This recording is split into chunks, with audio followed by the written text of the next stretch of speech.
Sarah Ferguson's new luxury home revealed after Royal Lodge eviction, the truth behind her stunning new life. Welcome to Crown Chronicles, the home of royal revelations, palace mysteries, and the stories the monarchy never wants you to hear. If you're new here, make sure you hit that subscribe button right now so you never miss a moment of royal intrigue.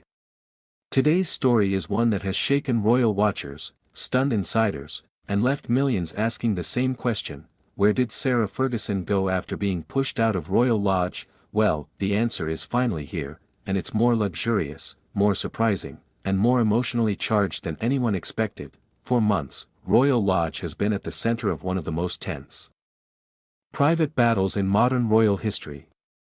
King Charles has been determined to restructure the monarchy, streamline royal estates, and gently, or maybe not so gently, encourage Prince Andrew to downsize from the sprawling 30-room mansion he has lived in for decades.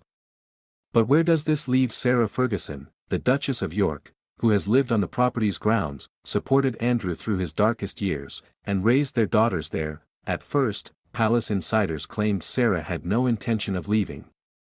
Then came whispers that her presence complicated negotiations. But soon the inevitable happened: quiet removals, packed rooms, personal belongings disappearing from the estate.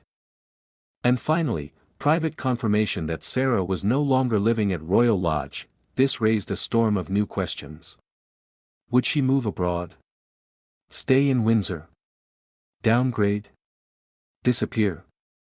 In true royal fashion, the palace said nothing.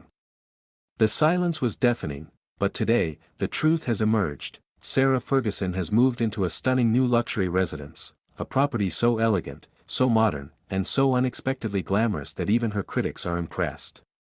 And trust me, the details of this home tell a story all on their own. Described by sources as a fresh beginning and a sanctuary away from royal drama, the Duchess's new home is a symbol of her resilience.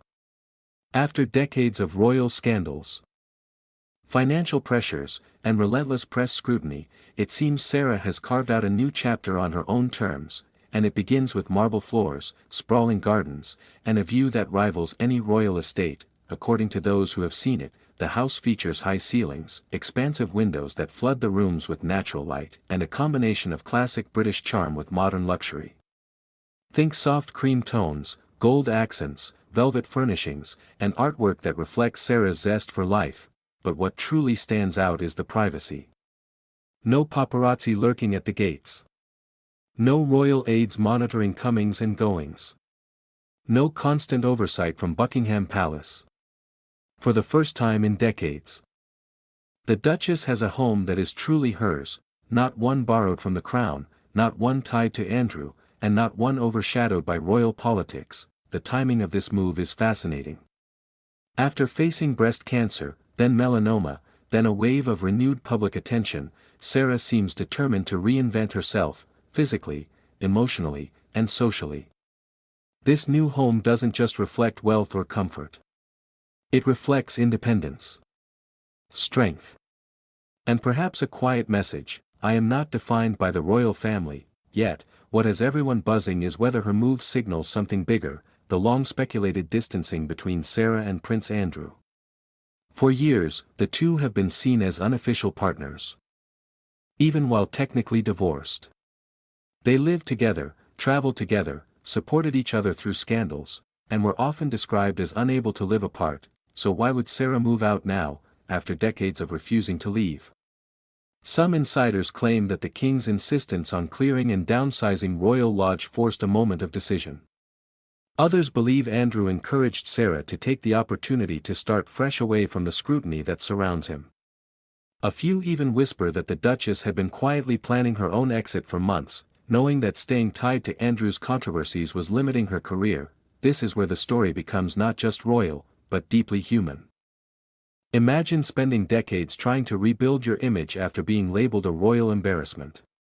Imagine fighting through public humiliation, divorce, bankruptcy, tabloid cruelty, and endless comparisons to Princess Diana. Imagine always living in someone else's house, always waiting for the monarchy's approval, or at least its tolerance.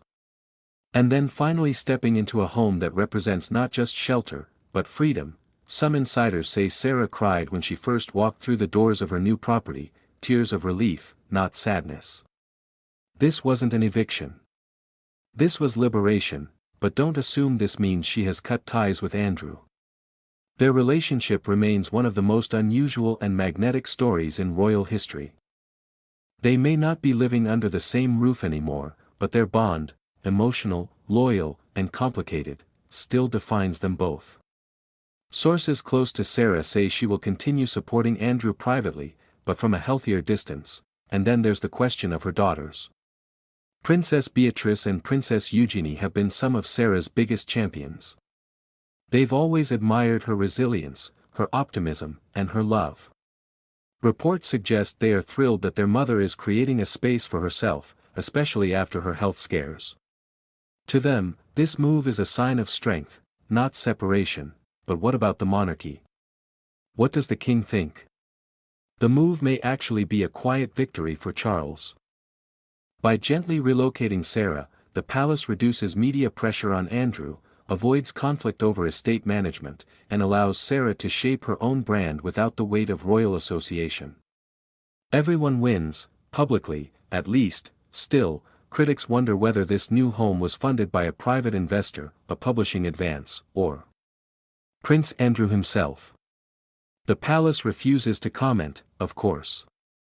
And Sarah remains, as always, gracefully vague. What's clear is that this is a defining moment for the Duchess of York. Not a scandal. Not a fall from grace. Not another royal headline twisting her into a caricature. This time, the narrative belongs to her.